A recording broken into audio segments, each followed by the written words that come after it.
पता नहीं किसने ऐसी भ्रांति पैदा कर दी है कि बच्चों की राशि के नाम नहीं रखने चाहिए। भगवत प्रेमियों, ध्यान से सुनना, हमेशा अपने बच्चों का राशि का नाम ही रखो। राशि का मतलब क्या है? देखिए, जब बच्चे का जन्म होता है इस पृथ्वी लोक में, पृथ्वी एक ग्रह है, ऐसे सूर्य, चंद्रमा, मंगल, बुध, ये जो नवग्रह हैं ये भी अपने आप में एक पिंड हैं। जब पृथ्वी पर किसी भी जीव का जन्म होता है तो पृथ्वी लोक पर ये जो ग्रह हैं अपना वेव्स छोड़ते हैं, अपनी तरंगे छोड़ते हैं। जब बच्चे का जन्म होता है वह बच्चा उन तरंगों को ग्रहण करता है। 27 नक्षत्र होते हैं, अश्विनी, भरणी, कृतिका, रोहिणी, मृगशिरा, आद्रा, पुनर्वसु, मुख्य, अश्लेषा, मघा, ज्येष्ठा, पूर्वा फाल्गुनी, उत्तरा फाल्गुनी, हस्त, चित्रा, स्वाति, विशाखा, अनुराधा, ज्येष्ठा, मूल।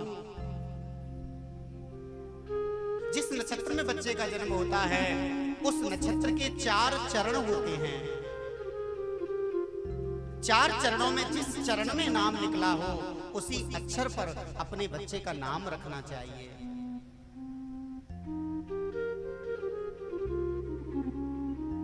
आजकल ऐसे ऐसे नाम चल गए हैं, हम कुछ भी रख लेते हैं। अच्छा, कुछ नाम ऐसे हैं जो बचपन में तो अच्छे लगते हैं, जब बुढ़े हो जाएंगे तब अटपटे लगेंगे। और हम लोग सोचते हैं हमारा बच्चा है, बच्चे के नाम से नाम रख देते हैं, बच्चे को देखकर नाम रख देते हैं। हम लोग ये नहीं सोचते कि ये बड़ा भी होगा, ये बुढ़ा भी होगा, तब इसका नाम कैसा लगेगा। इसलिए अपने बच्चों के नाम सुंदर रखो, अपनी बेटियों के नाम सुंदर रखो और राशि पर ही रखो।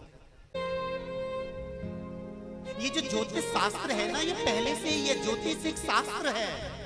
हमारे 6 शास्त्र होते हैं, उसमें ज्योतिष एक शास्त्र है। ज्योतिष कोई औना टोना नहीं है।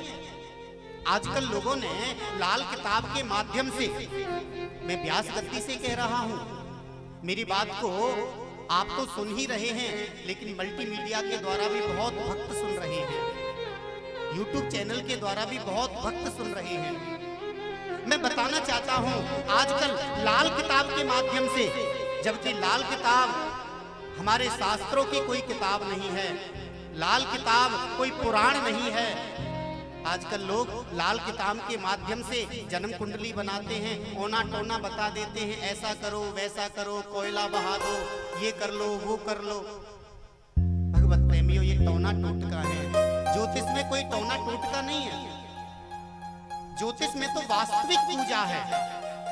जैसे किसी का सूर्य कमजोर है तो सूर्य की पूजा करो, चंद्रमा कमजोर है तो चंद्रमा की पूजा करो, भौम कमजोर है तो भौम की पूजा करो।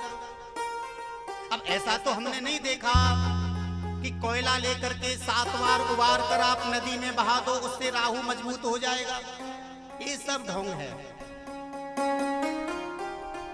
ये सिर्फ पागल बनाने का सिस्टम है। ज्योतिष कोई तंत्र नहीं है, ज्योतिष एक विज्ञान है। इसलिए वास्तविक ज्योतिष को मानो।